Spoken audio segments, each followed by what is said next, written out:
at this point of the season, papasok ng Final Four? Or doon mo pa siguro hinihintay na umalago talaga ng todo?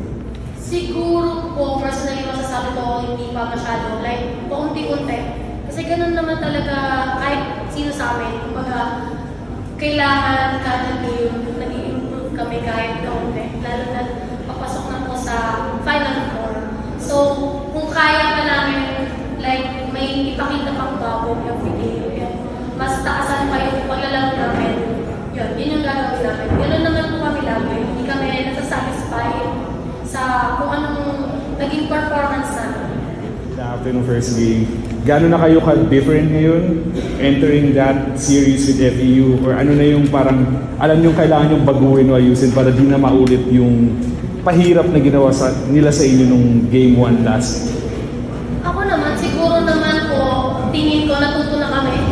Like, grabe yung sakit na naramdaman namin that time. Kasi we had a chance na ipanalo sana game 1 pa lang ng semis. So, siguro ngayon, mas magiging, tutok kaming manalo, lalo na yung FEU. Mataas po yung laro nila. Ganda ng winner form nila nung last game nila. So, kami ganun din. Kung na lang, may days pa kami para makapag-prepare sa FEU.